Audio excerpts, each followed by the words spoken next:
نحمده ونصلي على رسوله الكريم اما بعد فاعوذ بالله من الشيطان الرجيم بسم الله الرحمن الرحيم.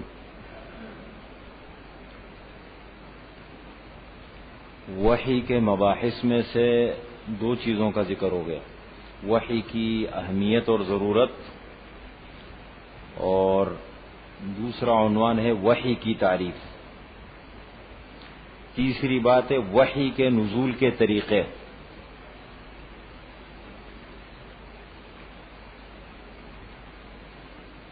رسول اللہ صلی اللہ علیہ وسلم پر جب وحی نازل ہوتی تھی، اس کا ذکر تو نہیں کیا نا، جب وحی نازل ہوتی تھی تو قرآن اور حدیث میں وحی کی کچھ صورتوں کا ذکر ہے. مختلف طریقوں سے آپ صلی اللہ علیہ وسلم کے پاس وحی آتی تھی.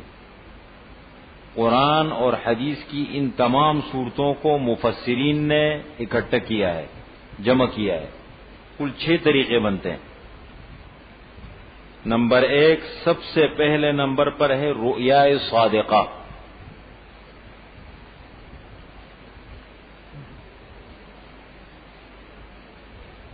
رؤیا صادقہ کل سے یہاں رکھ کر کریں نا، آسانی رہے گی. رؤیا صادقہ، سچے خواب. یہ بھی وحی کا حصہ ہے. اگر کوئی نبی خواب دیکھے تو وہ وحی ہوتی ہے، اور وہ امت کے لیے شرعی حجت اور دلیل ہے. عام امتی، عام مسلمان، عام انسان اگر خواب دیکھے وہ وحی نہیں ہے یا وہ شرعی حجت نہیں ہے، اس کو اتنی اہمیت نہیں دینی چاہیے، نہ وہ دلیل اور بنیاد ہے. ٹھیک ہے، زندگی کا ایک حصہ ہے، کبھی اچھے خواب آتے ہیں کبھی برے خواب، لیکن نبی اگر خواب دیکھے تو وہ وحی کا حصہ ہوتا ہے، باقاعدہ وحی ہوتی ہے. جتنے باقی انبیاء کرام علیہم الصلاۃ والسلام نے خواب دیکھے ہیں، حضرت ابراہیم علیہ السلام نے خواب دیکھا، اسی طریقے سے اپنے بیٹے کو ذبح کر رہے ہیں، پھر بیٹے کو باقاعدہ حکم کی تعمیل میں مینا کے وادی میں لے گئے ذبح کرنے کے لیے. اسی طریقے سے آپ صلی اللہ علیہ وسلم کے کچھ خواب ہیں. بلکہ بخاری شریف کی روایت ہے کہ جب آپ صلی اللہ علیہ وسلم کی عمر 40 سال کے قریب پہنچی اور 6 مہینے باقی تھے تو آپ صلی اللہ علیہ وسلم کو سچے خواب آنے لگے.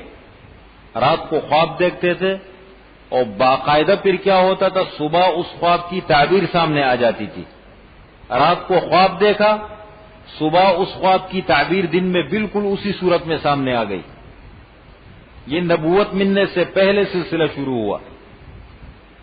اس لیے حدیث میں ہے، حضرت ابو سعید خدری رضی اللہ عنہ کی روایت ہے کہ الرؤیا الصالحۃ جزء من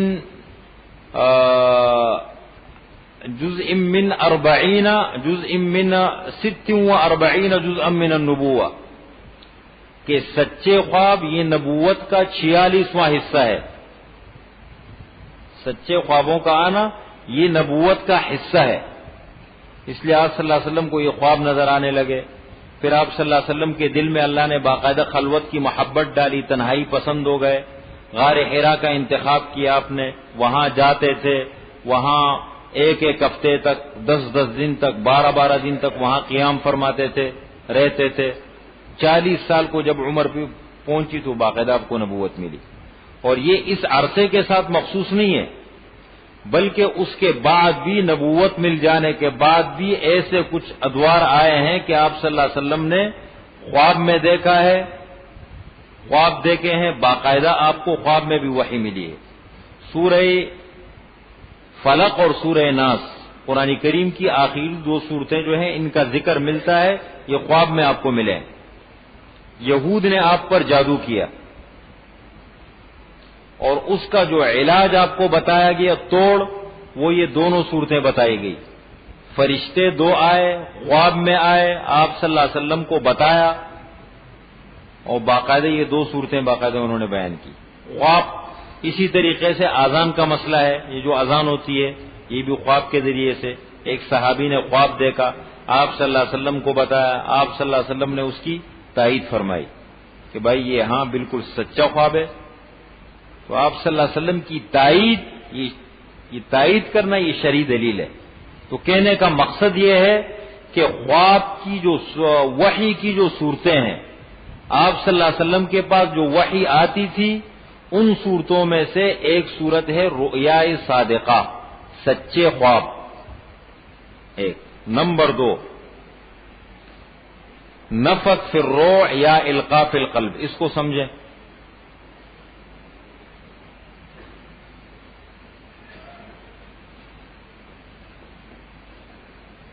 نفخ فی الروع،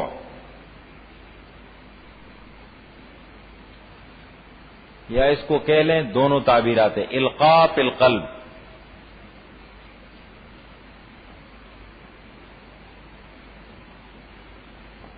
چھوٹی چھوٹی چیزیں ہوتی ہے، سمجھنے میں ذرا اچھا ہوتا ہے، بعد میں فائدہ دیتی ہے. نفخ فی الروع، نفخ فی الروع کے معنی دل میں پھونکنا. رو کہتے دل کو، پھونکنا دل میں. یا القاء فی القلب کے معنی دل میں ڈالنا. دونوں کا مطلب ہے کہ کبھی کبھی ایسا بھی ہوا کہ حضرت جبریل علیہ السلام بغیر کسی انسانی صورت کے یا بغیر کسی اپنی اصلی صورت کے، نظر بغیر کسی واسطے کے آپ کے دل میں ڈال دیا. یہ وحی کی ایک صورت ہوتی تھی. آپ کو اندازہ ہو جاتا تھا کہ ابھی وحی نازل ہو رہی ہے، دل میں آپ کی بات آ گئی، اللہ نے دل میں بات ڈالی. تو یہ بھی وحی کی ایک صورت ہے. نفخ فی الروع، القاء فی القلب کہتے ہیں کہ بغیر کسی واسطے کے، یا مثال کے طور پر کوئی ایسا کوئی صورت نظر نہ آئے بلکہ آپ کے دل میں بات ڈال دی جائے. یہ وحی کی ایک صورت ہے. نمبر 3، صلصلۃ الجرس.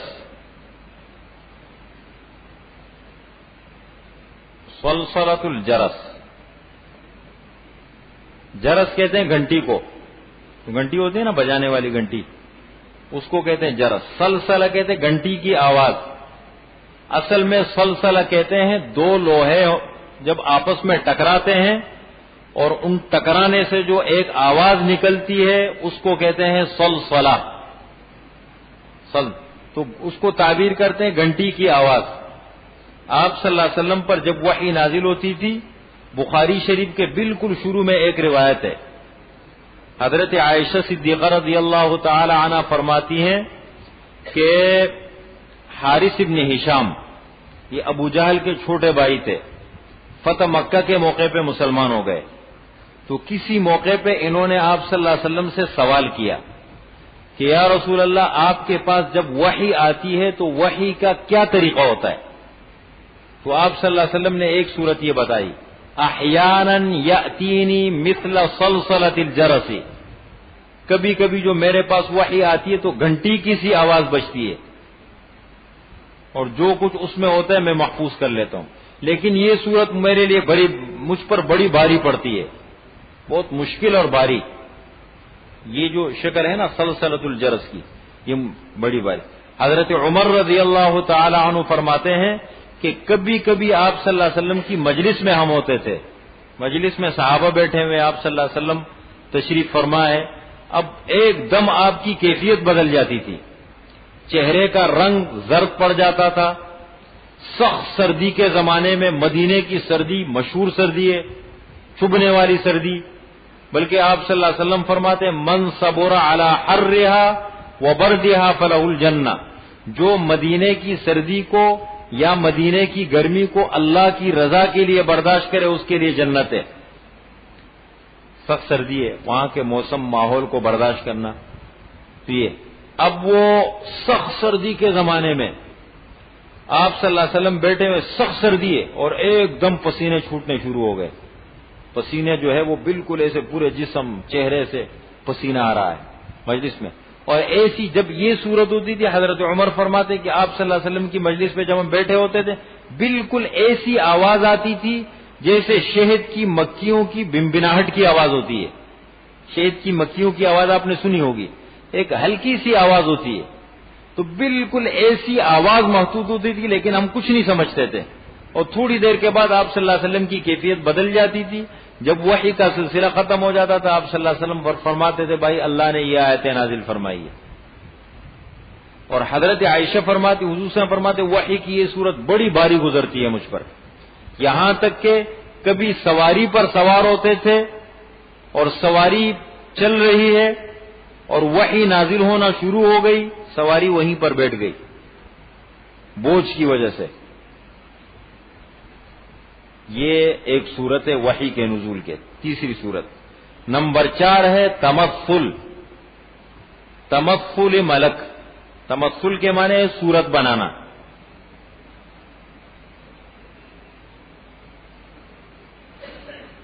صورت فرشتے کا کسی انسانی صورت میں آنا. فرشتے کو اللہ تعالیٰ نے یہ طاقت دی ہے. جسم نورانی یتشکل باشکال مختلفہ. ایک نورانی مخلوق ہے جس شکل جس صورت میں آنا چاہے. تو حضرت جبریل علیہ السلام کبھی کبھی جب آپ کے پاس وحی لے کر آتے تھے تو انسانی صورت میں آتے تھے، اور عام طور پر جس صحابی کی صورت میں آتے تھے ان کا نام تھا دحیہ کلبی. دحیہ کلبی رضی اللہ عنہ، ان کی صورت میں آتے. بڑے خوبصورت بڑے وجیح صحابی تھے. تو عام طور پر کسی اور کی صورت میں بھی کبھی آئے ہیں. کبھی ایسا بھی ہوا کہ بالکل کسی اجنبی کی شکل میں آ گئے.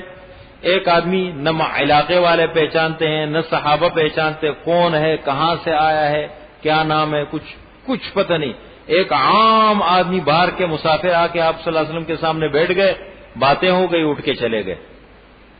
آپ صلی اللہ علیہ وسلم بیان فرماتے ایک حدیث ہے، حدیث اس کا نام ہی حدیث جبریل ہے بخاری شریف میں. حدیث جبریل بڑی لمبی حدیث ہے کہ آپ صلی اللہ علیہ وسلم حضرت عمر فرماتے ہیں ہم آپ صلی اللہ علیہ وسلم کی مجلس میں بیٹھے ہوئے تھے، اچانک ایک بالکل نووارث بالکل اجنبی شخص مجلس میں داخل ہو گئے. اور عجیب اس زمانے کا سفر، ظاہر بات ہے پیدل سفر ہوتے تھے یا سواریوں پر، اور زمین بھی ایسی مٹی وغیرہ لگتی ہے، کپڑے خراب ہو جاتے ہیں.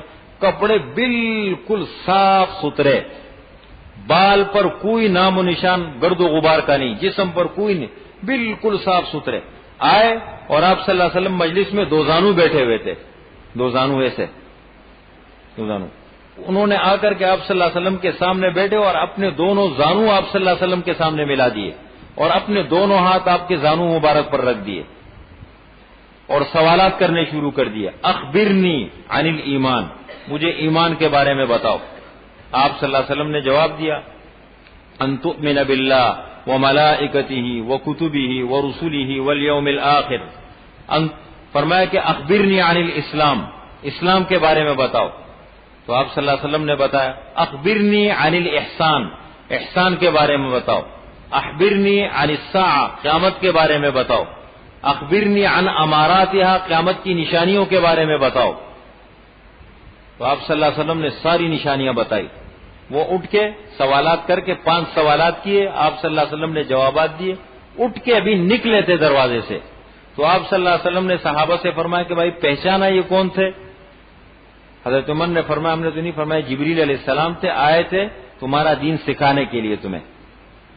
حضرت عمر صحابہ فرماتے ہیں ہم کہ بس ابھی تھوڑی دیر ہوئی تھی، نکلے تھے مجلس سے، ہم نکلے تلاش کیا ڈھونڈا نہ، ختم، پتہ ہی نہیں لگا.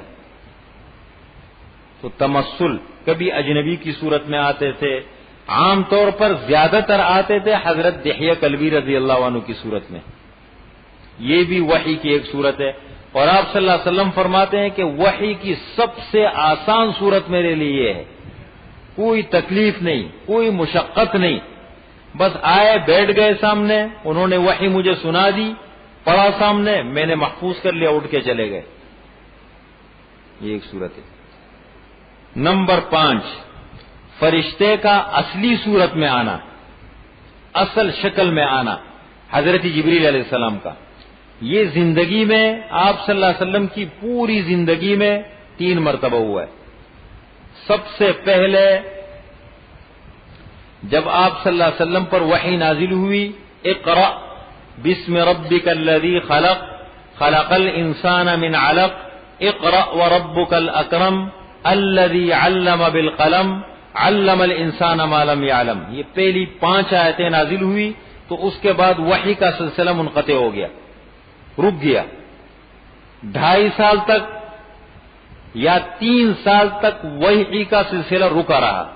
اس کو مفسرین اور محدثین کی اصطلاح میں کہتے ہیں فترتی وحی کا زمانہ. فترتی وحی کا زمانہ.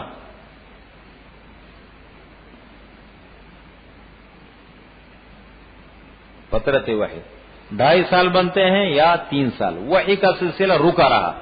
اور آپ صلی اللہ علیہ وسلم فرماتے کہ یہ دور میری زندگی میں مجھ پہ بڑا بھاری گزرا ہے، اس لیے کہ ایک دم حضرت جبریل علیہ السلام کا آنا، پھر اللہ کی طرف سے پیغام وحی کا ملنا، اور اچانک عجیب و غریب قسم کے واقعات، اور پھر سلسلہ منقطع ہو جانا. کہتے مجھ پہ یہ عرصہ بڑا لمبا گزرا ہے، بھاری گزرا ہے. پھر 2.5 سال کے بعد یا 3 سال کے بعد اچانک جبریل علیہ السلام دوبارہ آ گئے. تو اسی دور میں جب دوبارہ وحی کا سلسلہ شروع ہوا، آپ نے حضرت جبریل علیہ السلام کو ایک مرتبہ دیکھا افق آسمان کے کھلے کنارے پر غار حرا کے پاس. قرآن کریم میں اس کا ذکر ہے وَلَقَدْ رَآهُ بِالْأُفُقِ الْمُبِينِ. اور البتہ تحقیق آپ صلی اللہ علیہ وسلم نے حضرت جبریل علیہ السلام کو دیکھا اصلی شکل اور صورت میں. کہاں پر؟ آسمان کے کھلے کنارے پر. آسمان کے کھلے کنارے پر پورا جو فضا ہے، آسمان و زمین کی فضا جو ہے وہ انہوں نے ان کو ڈھانپ دیا تھا. اتنا بڑا جسم. یہ ایک مرتبہ دیکھا.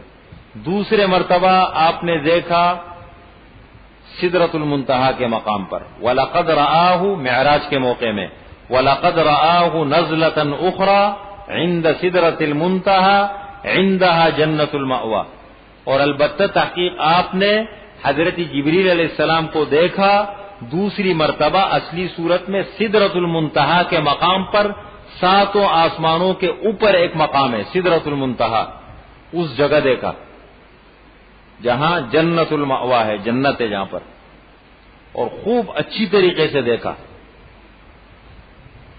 یہ دوسرا واقعہ ہے. تیسرا ایک ذکر حدیث میں ملتا ہے اجیات کے مقام پر آپ نے دیکھا. اجیات، یہ روایت اگرچہ سندن ضعیف ہے، سند کے اعتبار سے اجیات جب مکہ مکرمہ سے بیت اللہ سے کعبۃ اللہ سے ہم جاتے ہیں، یہ نیچے مسفلہ کی طرف، مسفلہ سے آگے جاتے ہیں غار حرا کی طرف. ایک راستہ بنتا ہے. یہ جہاں پر کیا ہے اس کو قبرستان کو کیا کہتے ہیں؟ جنت المعلا. جنت المعلا کے پیچھے جو علاقہ ہے اس کو کہتے ہیں اجیات. یہ پورا علاقہ اجیات کا علاقہ کہلاتے. اس مقام پر چونکہ اس زمانے میں تو آبادی بہت کم تھی، تو آپ جا رہے تھے راستے میں حضرت جبریل علیہ السلام کو اصلی صورت میں آپ نے دیکھا. یہ زندگی میں 3 مرتبہ ہوا ہے. اب وحی ملی نہیں ملی وہ تو اپنی جگہ ہے، لیکن کیونکہ آپ کا واسطہ وحی کا سلسلہ جبریل علیہ السلام سے آپ کا واسطہ پڑتا تھا سارا، اس لیے یہ بھی زندگی کا ایک حصہ ہے آپ کا. نمبر 6 بلا واسطہ اللہ تعالی سے ہم کلامی. اللہ تعالیٰ کی طرف سے بغیر کسی واسطے کے وحی ملی، یہ بھی ہوا ہے. ایک مرتبہ آپ نے اللہ تعالیٰ کو خواب میں دیکھا، حدیث میں ذکر ملتا ہے. اور ایک مرتبہ یہ معراج کے موقع پر آپ صلی اللہ علیہ وسلم فرماتے ہیں کہ اللہ تعالیٰ کی طرف سے مجھے 3 تحفے ملے. نمبر 1، آپ کی امت میں سے جو شرک نہیں کرے گا بالآخر میں اس کو بخش دوں گا. بڑے بڑے گناہ کرے سزا تو ملے گی، لیکن بالآخر ان کی مغفرت ہوگی، بخشش ہوگی. نمبر 2، سورہ بقرہ کی آخری 2 آیتیں، آخر کی 2 آیتیں. اور نمبر 3، 5 نمازیں. یہ معراج کے موقع پر یہ چیزیں ملی آپ کو 3. تو یہ تو ہو گیا سلسلہ کس چیز کا؟ وحی کی صورتیں، نزول کی صورتیں. آپ صلی اللہ علیہ وسلم پر وحی نازل ہوتی تھی. نمبر 2، ایک مسئلہ ضمنی اور ہے، اس کو سمجھ لیں. وحی کی دو قسمیں ہیں، ایک ہے وحی مطلوع، وحی مطلوع، اور ایک ہے وحی غیر مطلوع۔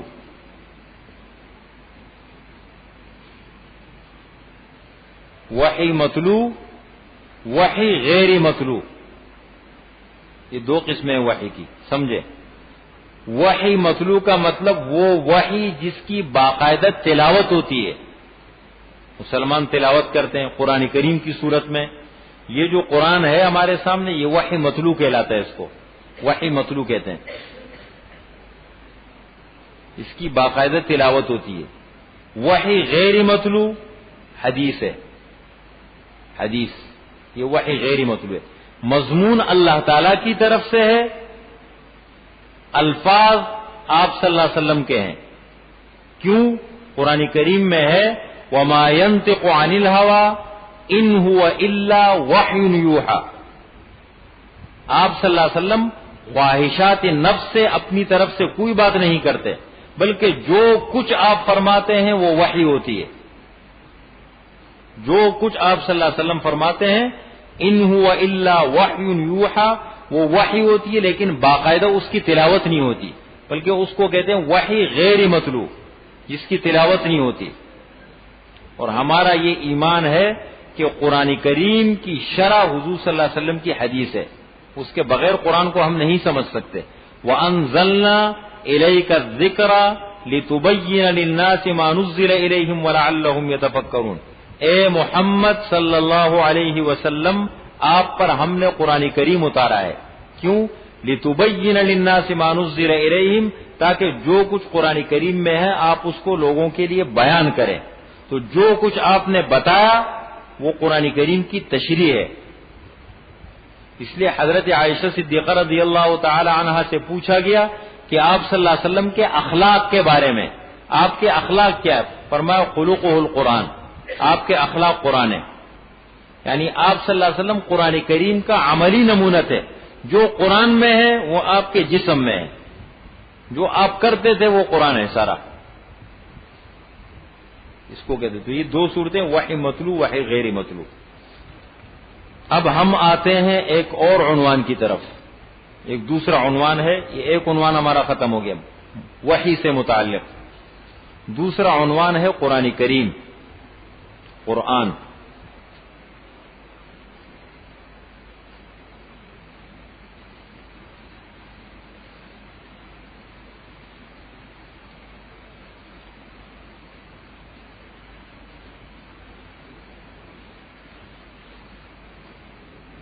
سب سے پہلے نمبر پر ہے قرآن کریم کی تعریف۔ قرآن کی تعریف کیا ہے یہ میں آپ لکھ دیتا ہوں، لکھیں تو اچھا ہے، اور ان چیزوں کا بھی جب قرآن شروع ہوگا انشاءاللہ بہت آسان ہو جائے گا، قرآن میں جب انشاءاللہ ہم شروع کریں گے تو اور آسان ہو جائے گا ہمیں، لیکن یہ بات چیزیں بہت ضروری ہوتی ہے ان کا سمجھنا تھوڑی سی۔ دیکھیں القرآن، القرآن الکتاب المنزل، الکتاب المنزل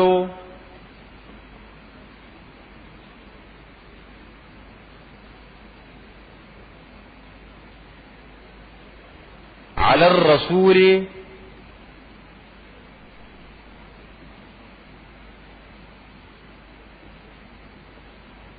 علی الرسول المکتوب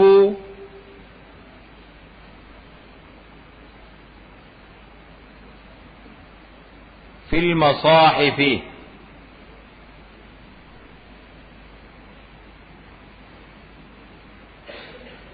فی المصاحف المنقول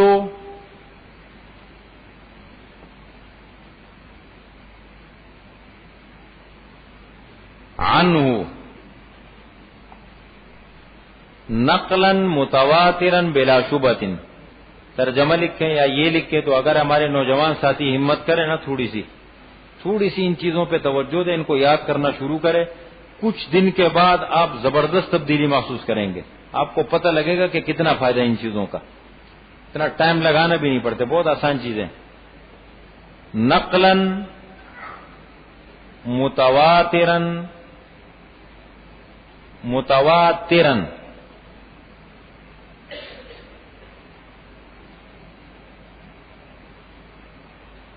بلا شبہۃ. بس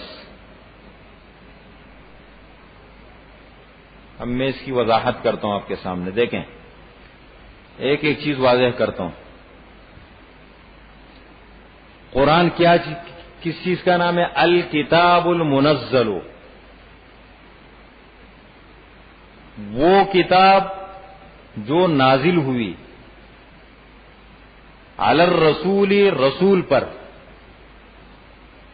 وہ کتاب جو نازل ہوئی رسول پر. المکتوب فی المصاحف، لکھی ہوئی ہے مصاحف کے اندر، مصاحف میں لکھی ہوئی ہے. المنقول عنہ، اور وہ منقول ہے کن سے؟ رسول سے. رسول اللہ صلی اللہ علیہ وسلم پر نازل ہوئی نا کتاب، تو رسول اللہ صلی اللہ علیہ وسلم سے منقول ہے اب تک قیامت تک کے لیے. کیسے منقول ہے؟ نقلاً متواتراً، تواتر کے ساتھ. تواتر اس کو کہتے ہیں کہ ہر زمانے میں اتنی بڑی جماعت نے اس کو آگے منتقل کیا ہے، پہنچایا ہے کہ ان کو جھوٹا نہیں کہہ سکتے ہم. اب میں آپ کو کہوں اس دور میں قرآن کے کتنے حافظ ہیں؟ قرآن کریم کے کتنے حافظ ہیں؟ یہ لکھ لیں، کتنے حافظ ہیں قرآن کریم کے. یہ ہر دور سے یہ سلسلہ چلا آ رہا ہے. آپ صحابہ کے دور سے، پھر تابعین، پھر تبع تابعین، پھر اس کے بعد سے مستقل اور یہ قرآن کریم کا اعجاز ہے. اتنا بڑا کلام. میں آپ کو عجیب بات بتاؤں، یہ جو قرآن کریم کے حافظ ہوتے ہیں نا، بچے چھوٹے چھوٹے، یہ جن لائنوں میں قرآن حفظ کر لیتے ہیں، اگر 16 لائن والا قرآن ہے، 15 والا ہے، 13 والا ہے، 18 والا ہے، جس لائن میں کر لیا اسی میں ان کو پڑھنا پڑتا ہے. اگر انہوں نے دوسرا قرآن اٹھا لیا تو یہ کچھ دن تک پڑھ کے بھول جائیں گے، دماغ منتشر ہو جائے گا. یعنی اتنا دل و دماغ پہ یہ چسپاں ہو جاتا ہے کہ حافظ کو پتہ ہوتا ہے کہ میں کس صفحے میں جا رہا ہوں، کس لائن میں جا رہا ہوں، کہاں بھی ہو رہا ہے، سب چیزیں پتہ ہوتی ہے. یہ اتنا اللہ تعالیٰ جو ہے اس کو محفوظ کر دیتے ہیں. اور یہ قرآن کریم کی خصوصیت ہے. پچھلی کتابوں میں اتنے حافظ نہیں ملتے تھے، اکا دکا کہیں حافظ ملتا تھا اور اس کو بہت بڑا اعزاز سمجھتے تھے. اور اب تو ایسے ہو گئے ماشاءاللہ کہ مدرسوں میں جگہ نہیں ملتی اور مسجدوں میں پڑھانے کے لیے جگہ نہیں ملتی. گھروں سے بھی آوازیں آ رہی ہے، مسجدوں کے اندر ہر جگہ ماشاءاللہ. دیکھو یہ قرآن کریم کا اعجاز ہے. اللہ نے حفاظت کی ذمہ داری لی ہے نا. انا نحن نزلنا الذکر وانا له لحافظون. ہم نے اتارا ہے، ہم ہی حفاظت کے ذمہ دار ہے. حفاظت کی ذمہ داری اللہ نے لی. تو دیکھیں، نقلاً متواتراً منقول ہے رسول اللہ صلی اللہ علیہ وسلم سے. کیسے منقول ہے؟ نقلاً متواتراً، تواتر کے ساتھ. تواتر کا مطلب یہ ہوتا ہے ہر زمانے میں اتنی بڑی جماعت اس کو آگے منتقل کرے کہ ان کو ہم جھوٹا نہ کہہ سکے. ایک آدمی جھوٹ بول سکتا ہے، 10 بول سکتے ہیں، 20 بول سکتے ہیں. اتنی بڑی جماعت اور اتنی بڑی جمع غفیر، کیسے جھوٹا تو نہیں کہہ سکتے ان کو نا. یہ ہے نقل متواتر. بلا شبہۃ، ہر قسم کے شک شبے سے پاک، بالاتر. لا ریب فی، کوئی شک شبہ نہیں. اور جس دور میں قرآن اترا، دیکھیں قرآن نے چیلنج کیا اس فصاحت بلاغت کا دور. عربی زبان اپنے عروج کے اوپر، اور لوگوں کو، ایک عام دیہاتی کو اپنے گھوڑوں کے نسب نامے یاد ہوتے تھے. چھوٹا چھوٹا بچہ ان کا شاعر ہوتا تھا عربی کا. لیکن قرآن اترا، قرآن نے ان کو چیلنج کیا کہ دیکھو یہ کتاب شک شبے سے پاک اور بالاتر ہے. اس جیسا قرآن بنا کے لاؤ، نہیں بنا سکے. 10 صورتیں بنا کے لاؤ، نہیں بنا سکے. ایک چھوٹی سی صورت بنا کے لے آؤ، نہیں بنا سکے. اس کا مطلب یہ اللہ کا کلام ہے. اور پھر پیش کرنے والا کون ہے؟ 40 سال کا عرصہ گزارا ہے بھائی کسی سے لکھنا پڑھنا نہیں سیکھا. محمد صلی اللہ علیہ وسلم نے امی تھے, امی. آپ صلی اللہ علیہ وسلم کی صفت کیا ہے؟ امی. امی کے معنی جس نے کسی سے لکھنا پڑھنا نہیں سیکھا ہو. اور 40 سال کے بعد اچانک ایسی کتاب پیش کرتے ہیں کہ سارے عرب کے فصحاء بلغاء بڑے بڑے لوگ اس کے ایک صورت پیش کرنے سے عاجزیں نہیں بنا سکتے. تو اس کا مطلب یہ اللہ کا کلام ہے, یہ اللہ کا کلام ہے. تو یہ ہے قرآن کریم کی تعریف. آگے دیکھیں ایک مسئلہ اور ہے, نزول قرآن. نزول یہ لکھنا ہے کسی کو؟ جی جی, منقول نقل ہے, نقل کرنا. جیسے میں ان کو دے رہا ہوں یا آپ کو دے رہے سل. ہاں, المنقول منقول ہے رسول اللہ صلی اللہ علیہ وسلم سے, یہ صفت ہے آگے اس کی. کیسے منقول ہے؟ تواتر کے ساتھ. یہ اس کے ساتھ صفت ہے, یعنی منقول ہے لیکن عام منقول نہیں ہے بلکہ تواتر کے ساتھ منقول ہے, یہ مطلب ہے اس کا. کوئی چیز لکھنی تو نہیں ہے اس میں. آگے ایک اور مسئلہ ہے بڑا اہم, بلکہ یہاں لکھ لیتا ہوں. دیکھیں قرآن کریم کا نزول 2 مرتبہ ہوا ہے, 2 مرتبہ. اصل قرآن کریم ہے لوح محفوظ میں,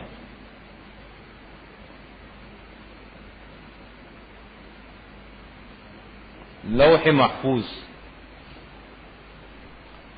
7 آسمانوں کے اوپر اور عرش کے نیچے ایک مقام ہے, اس کا نام ہے لوح محفوظ.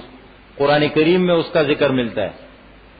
بل هو قرآن مجید فی لوح محفوظ, بلکہ یہ قرآن کریم ہے اور کہاں پر ہے اصل؟ لوح محفوظ میں. اصل مرکز اس کا لوح محفوظ ہے, بلکہ جتنی بھی آسمانی کتابیں ہیں, صحیفے ہیں, سارے کے سارے اس کا لوح محفوظ میں. جتنا ریکارڈ ہے ابتدائے آفرینت سے لے کر جب سے اللہ نے یہ دنیا بنائی ہے, مخلوق کو بنایا ہے, قیامت تک کے لیے سارا ریکارڈ اس میں محفوظ ہے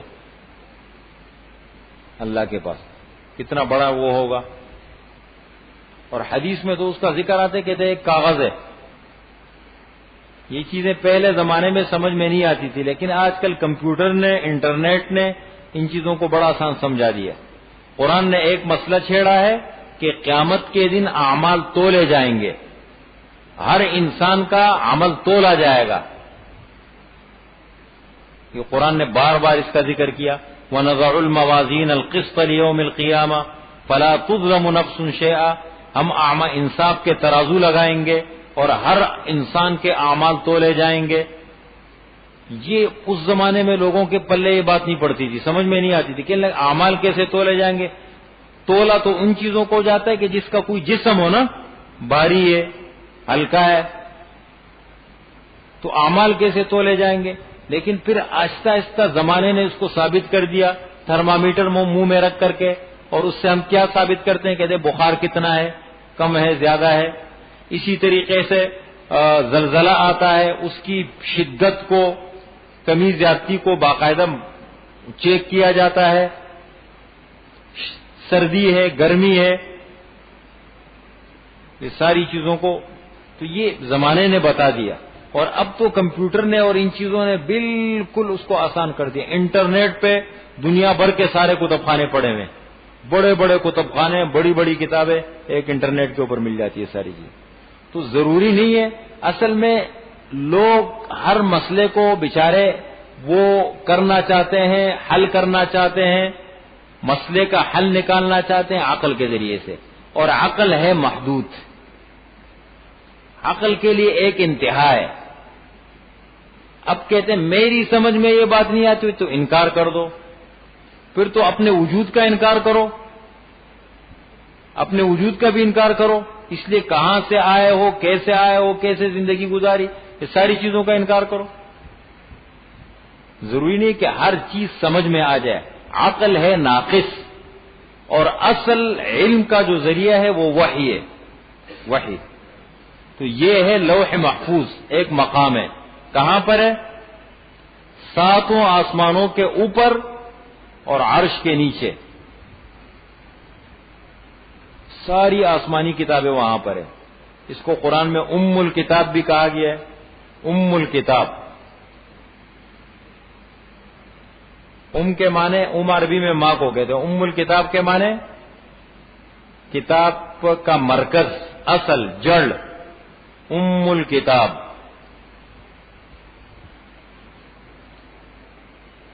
یہ لوح محفوظ میں ساری آسمانی کتابیں ہیں. یہاں سے قرآن کریم اترا دوسری جگہ میں بیت العزت، اس کو بیت العظمت بھی کہتے ہیں. بیت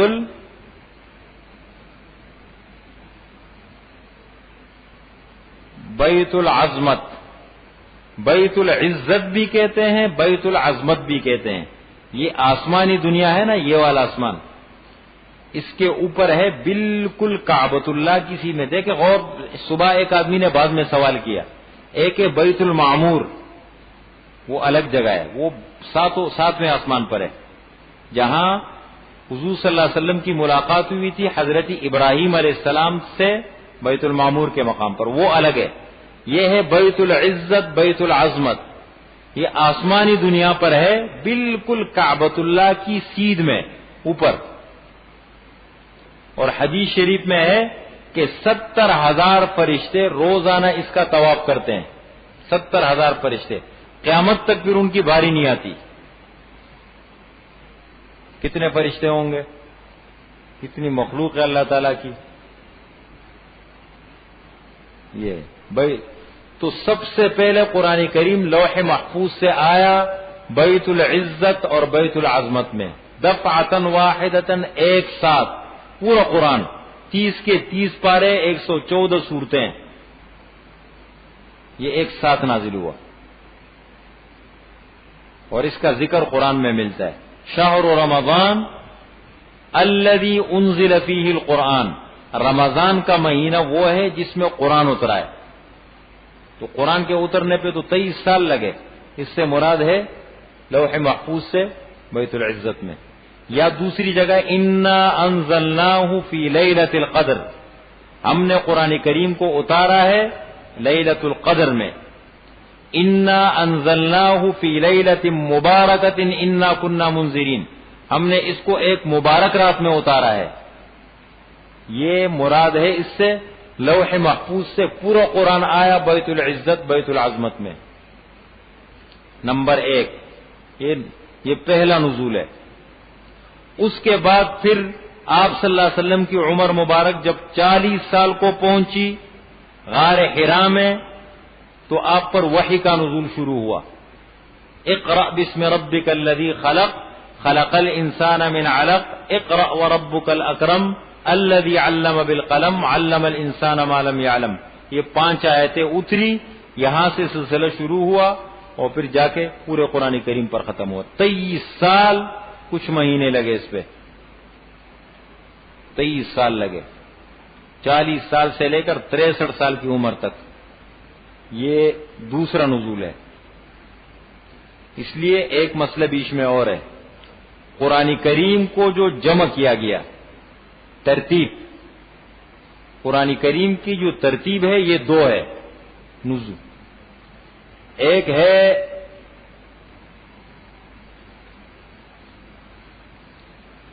ترتیبی نزولی، ایک ہے ترتیبی نزولی، اور ایک ہے ترتیبی کتابی.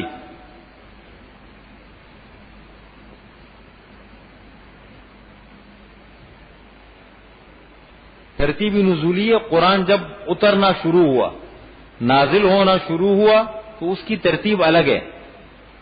لیکن سب سے پہلی آیتیں اتری 30ویں پارے میں سورہ علق کی، پھر سورہ مدثر کی، سورہ مزمل کی، پھر سورہ فاتحہ کی، مختلف. یہ ترتیب الگ ہے. لیکن قرآن کریم کو جب لکھا گیا، جمع کیا گیا ایک کتابی شکل میں، تو اس کی ترتیب الگ رکھی گئی. اس کو ترتیبی کتابی کہتے ہیں. اور یہ جو اترنے کی ترتیب ہے اس کو کہتے ہیں ترتیبی نزولی. ترتیبی نزولی یہ دونوں اللہ تعالی کی طرف سے ہیں.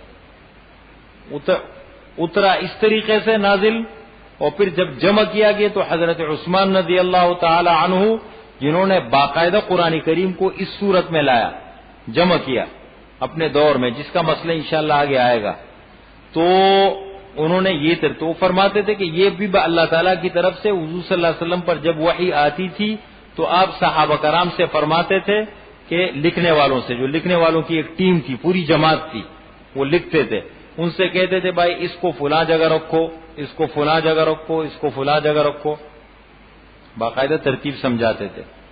تو ترتیبی نزولی، ترتیبی کتابی، یہ مسئلہ ہو گیا. ایک مسئلہ اور ذکر کرتے ہیں پھر ختم کرتے ہیں، سوالات کا موقع دیتے ہیں.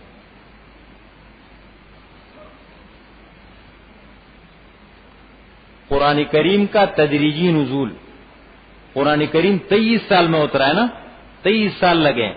حالانکہ باقی جتنی کتابیں اتری ہیں وہ ایک ساتھ اتری تھی، پوری کتابیں اللہ نے ایک ساتھ نازل کی. تو قرآن کریم کا تدریجی نزول کیوں ہوا؟ یہی سوال کیا آپ صلی اللہ علیہ وسلم سے مشرکین مکہ نے. اور کن کے کہنے پہ کرتے تھے؟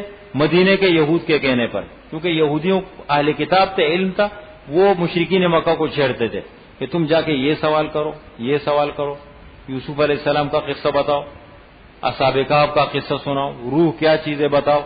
یہ عجیب عجیب سوالات کرتے تھے، یا ان سے پوچھتے تھے یا ان کے کہنے پہ کرتے تھے. تو ایک سوال انہوں نے کیا، سورہ فرقان میں پارہ نمبر 19 میں ذکر ہے، وقال الذین کفروا لولا نزل. ورنہ کافروں کو کیا معلوم تھا کہ باقی پرانی کتابیں اللہ تعالیٰ نے جو ہے وہ دفعۃ واحدۃ ساری ایک ساتھ اتاری. تو مطلب یہ یہود کے کہنے پہ کرتے تھے. وقال الذین کفروا، کافروں نے کہا، لولا نزل علیہ القرآن جملۃ واحدہ، قرآن کریم ایک ساتھ کیوں نہیں اترا؟ تو اللہ نے جواب دیا، کذالک، اسی طرح ہم نے اتارا ہے قرآن کریم کو. کذالک لنثبت به فؤادک، تاکہ آپ کے دل کو ہم مضبوط کریں. ورتلناہ ترتیلا، اور آہستہ آہستہ ہم نے اس کو پڑھا ہے آپ پر. ولا یأتونک بمثل الا جئناک بالحق واحسن تفسیرا. یہ لوگ جب اعتراض لے کر آتے ہیں، کوئی سوال لے کر آتے ہیں، تو ہم اس کا بہترین جواب لے کر آتے ہیں. اس آیت کی تفسیر میں امام رازی رحمۃ اللہ علیہ نے تفسیر کبیر میں 4 حکمتیں بیان کی کہ قرآن کریم کا تدریجی نزول کیوں ہوا. نمبر 1، آپ صلی اللہ علیہ وسلم امی تھے، تو قرآن کریم کو اللہ تعالیٰ نے آہستہ آہستہ کر کے اتارا آپ پر. لیکن یہ اتنی بڑی وجہ نہیں ہے. جو اللہ تعالیٰ نبی بناتے ہیں تو قرآن کریم ایک ساتھ اور الگ الگ کر کے اتارنا کیا مسئلہ ہے؟ دوسرا مسئلہ یہ ہے کہ اس امت کے ساتھ اللہ تعالیٰ کی بڑی خصوصیات ہے، انعامات ہے، جو پچھلے امتوں میں نہیں تھی. خاص مطلب یہ ہے کہ اللہ تعالیٰ نے اس دین میں کوئی مشکل چیز نہیں رکھی. ما جعل علیکم فی الدین من حرج، اللہ تعالیٰ نے تمہارے دین میں کوئی تنگی نہیں رکھی. یرید اللہ بکم اليسر ولا یرید بکم العسر، اللہ تعالیٰ ہمیشہ تمہارے ساتھ آسانی کا معاملہ فرماتے ہیں، مشکل کا معاملہ کبھی نہیں فرماتے. کبھی ایسا حکم اللہ تعالیٰ نے نہیں اتارا ہے جو انسان کے اختیار میں طاقت میں نہ ہو. دیکھیں انسان کھڑے ہو کے نماز پڑھتا ہے، طاقت ہو، وہی انسان جب کھڑے ہونے کے قابل نہیں رہتا اللہ کا حکم بدل جاتے، بیٹھ جاؤ. اگر وہ بیٹھنے کے قابل نہیں رہتا اشارے سے پڑھو. اگر وہ بالکل پڑھنے کے قابل ہی نہ رہے چلو نماز ساقط ہو گئی، ہے نہیں. اسی طریقے سے وضو کرو، بغیر وضو کے نماز جائز نہیں ہے. وہی انسان جب پانی نہ ملے یا پانی ہے اس پانی کے استعمال پر قادر نہیں ہے، طاقت نہیں ہے، فرمایا تم تیمم کر لو. اسی طریقے سے حضور صلی اللہ علیہ وسلم فرماتے ہیں میرے اوپر ایک خاص انعام، پوری زمین کو میری امت کے لیے مسجد بنا دیا گیا، جو پاک جگہ ہے یقین و پاک ہے، کھڑے ہو کے نماز پڑھ لو. پہاڑوں میں جا رہے، ریگستانوں میں جا رہے، نماز کا وقت ہو گیا، وضو ہے، نماز پڑھ لو. پانی نہیں ہے تیمم کر کے نماز پڑھ لو. بنی اسرائیل کی نماز بغیر مسجد کے نہیں ہوتی تھی، اور بہت ساری خصوصیات ہیں. تو انہی خصوصیات میں سے ایک یہ قرآن کریم کو اللہ تعالیٰ نے تدریجاً اتارا ہے تاکہ تمام احکامات پر بیک وقت عمل کرنا مشکل نہ ہو جائے امت کے لیے. ورنہ قرآن کریم کے اندر کئی مضامین ہیں، اور ان مضامین میں سے ایک مضمون ہے احکام القرآن، قرآن کریم کے احکامات، جن چیزوں کے کرنے کا اللہ نے حکم دیا ہے یا جن چیزوں سے اللہ نے منع فرمایا ہے. وہ 500 کے لگ بھگ احکامات ہیں، علماء نے لکھا ہے، اور مستقل علماء نے اس پر کتابیں لکھی. احکام القرآن کے نام سے 3 4 جلدوں میں الگ کتابیں لکھی گئی، احکام القرآن. تو تاکہ عمل کرنا مطلب یہ ہے مشکل نہ ہو، اس لیے مطلب اس سے اندازہ دیکھیں اللہ نے تربیت کیسے فرمائی. جیسے شراب کا مسئلہ ہے، کیونکہ شراب عرب کی گٹی میں پڑی ہوئی تھی، بچہ پیدا ہوتا ہے اس کے حلق میں سب سے پہلا قطرہ شراب کا ڈالتے ہیں. 200 نام شراب کے، جس چیز کو بہت زیادہ اہمیت دیتے تھے اس کے نام زیادہ رکھتے تھے. 200 نام شراب کے. لیکن قرآن کریم نے اس کو کیسے توڑا؟ آہستہ آہستہ کر کے. پہلے حکم اترا یسألونک عن الخمر والمیسر قل فیہما اسم کبیر ومنافع للناس. بھائی اس میں کچھ فائدے بھی ہیں لیکن نقصانات بہت زیادہ ہے، اس کے گناہ بہت بڑا ہے. پھر ایک وقت آیا یا ایھا الذین آمنوا لا تقربوا الصلاۃ وانتم سکارى حتى تعلموا ما تقولون.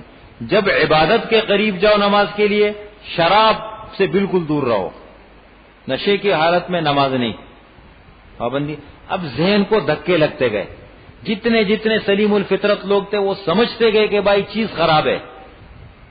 اب جب بالکل صحابہ کرام کے اندر کو پتہ لگ گیا کہ بھائی یہ تو ہے خراب، اب اللہ تعالیٰ کا 2 ٹوک حکم آ گیا، اور بالکل 2 ٹوک الفاظ میں یا ایھا الذین آمنوا، اے ایمان والو، انما پکی بات ہے، الخمر شراب، والمیسر جوا، والانصاب بت، والازلام لاٹری کے نیزے، رجسن یہ سارا کا سارا گند ہے، من عمل الشیطان یہ مسلمان کے کام نہیں ہے، یہ شیطان کے کام ہے. فاجتنبوہ دور رہو، لعلکم تفلحون تاکہ تم کامیاب ہو جاؤ. پھر کیا ہوا؟ کہتے ہیں صحابہ کرام کا ذہن اتنا بن چکا تھا کہ مدینے کے گلیوں میں شراب ایسی بہہ رہی تھی جیسے موسلادھار قسم کی بارش ہوئی ہے. یہ دیکھیں یہ تربیت ہے، تدریجی نزول. تربیت آہستہ آہستہ ہوتی ہے. میں یہ کہتا ہوں کہ ایک آدمی کو پکڑو، میں کہتا ہوں کہ پکا نمازی بن جاؤ، حرام چھوڑو، یہ سب کچھ چھوڑو ایک ساتھ. تعمیر پہ بڑا ٹائم لگتا ہے، اصلاح پہ بڑا وقت لگتا ہے، بگاڑنے پہ خراب کرنے پہ ٹائم نہیں لگتا، بڑا ٹائم لگتا ہے. کسی کو سمجھنے پہ بڑا ٹائم لگتا ہے، اس کے ماحول کو دیکھنا پڑتا ہے، اس کے معاملات کو دیکھنا پڑتا ہے، اس کی زبان کو دیکھنا پڑتا ہے، اس کے اٹھنے بیٹھنے کو دیکھنا پڑتا ہے. بڑا عرصہ گزر جاتا ہے، اور کسی کو رد کرنے میں 2 منٹ بھی نہیں لگتے. بھائی یہ دفع کرو اس کو، چھوڑو یار، ٹائم نہیں لگتا. اس لیے تعمیر یہ تو حکمت یہ ہے تاکہ اللہ تعالیٰ کے تمام احکامات مشکل نہ ہو جائے اور عمل کرنا آسان ہو جائے. اس لیے صحابہ کرام فرماتے ہیں کہ آیتیں اترتی تھی، ہم سیکھتے تھے، عمل کرتے تھے، ادھر قرآن مکمل ہوا، ادھر ہمارا سیکھنا مکمل ہو گیا، ادھر ہمارا عمل مکمل ہو گیا، سارے کے سارے کام مکمل ہو گئے ایک ساتھ. نمبر 3 ایک مسئلہ اس میں یہ تھا کہ تدریجی نزول، تکالیف، کیونکہ صحابہ کرام کو بڑی تکلیفیں پہنچتی تھی. مشرکین مکہ ستاتے تھے، منافقین ستاتے تھے، یہود ستاتے تھے، تو اللہ تعالیٰ کی طرف سے تسلی نازل ہوتی تھی. آپ صلی اللہ علیہ وسلم کو ستایا، تکلیف دی، اللہ نے فوراً حضرت نوح علیہ السلام کا قصہ نازل فرمایا. آپ کا تو اتنا عرصہ حضرت نوح علیہ السلام کو 950 سال تک ستایا گیا. قوم کو سمجھا انی دعوت قومی لیلا ونہارا فلم یزدہم دعائی الا فرارا وانی کلما دعوتہم، یا اللہ میں نے دن میں سمجھایا، رات میں سمجھایا، تنہائی میں سمجھایا، اجالے میں سمجھایا، اندھیرے میں سمجھایا، مجمع میں جا کے سمجھایا، اکیلے میں جا کے سمجھایا، لیکن یا اللہ ان کے پلے بات نہیں پڑتی. دیکھو پھر بھی وہ اکتائے نہیں، تسلی اللہ کی طرف سے ملتی تھی۔ نمبر 4، لوگوں کے سوالات ہوتے تھے، عجیب و غریب قسم کے سوالات، اللہ تعالیٰ کی طرف سے جوابات نازل ہوتے تھے، عجیب و غریب قسم۔ وہ جو مجموعہ ہے نا، آج کل وہی سوالات اس زمانے میں بھی فٹ آتے ہیں۔ مادہ پرست قسم کے لوگ، جو آج کل مادہ پرست لوگ ہیں نا، وہی سوالات کرتے ہیں، خصوصاً میڈیا پر جو آج کل لوگ آتے ہیں بڑے خطرناک قسم کے ہوتے ہیں۔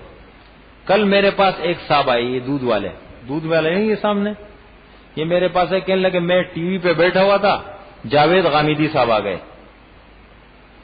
اب ایک خواتین بیٹھی ہوئی تھی، ایک خاتون نے سوال کیا کہ عورت بغیر محرم کے حج پہ جا سکتی ہے یا نہیں؟ کہتے کوئی حرج نہیں، جا سکتی ہے، کوئی حرج نہیں، جا سکتی ہے۔ جب بغیر محرم کے وہ ایسے عام پھرتی ہے تو عبادت کرنا کیا مشکل ہے؟ یا مثال کے طور پر دوسرا سوال یہ کیا اس نے اسی وقت کہ چہرے کا پردہ ہے یا نہیں؟ تو اس نے کہا چہرے کا پردہ کوئی ضروری نہیں۔ تو اس قسم کی باتیں، یہ سوالات ہوتے ہیں، یہ چیزیں اڑتی ہے مختلف قسم، خصوصاً یہ تو چھوڑے مادہ پرست قسم کے، یا مغرب کی طرف سے میڈیا پر عجیب و غریب قسم کے سوالات آتے ہیں۔ یہ جو سوالات کا مجموعہ ہے نا، مشرکین مکہ نے، یہود نے، منافقین نے آپ صلی اللہ علیہ وسلم کے دور میں سوالات کیے تھے، ان کے جوابات جو اللہ تعالیٰ نے دیے ہیں، اگر یہ پس منظر انسان کو معلوم ہو، بڑی تقویت ملتی ہے انسان کو اس سے۔ تو بہرحال یہ کچھ چیزیں تھی ہم نے ذکر کی، کچھ آگے انشاءاللہ کل ذکر کر لیں گے، اور پرسوں سے انشاءاللہ باقاعدہ ہم قرآن کریم شروع کر لیں گے۔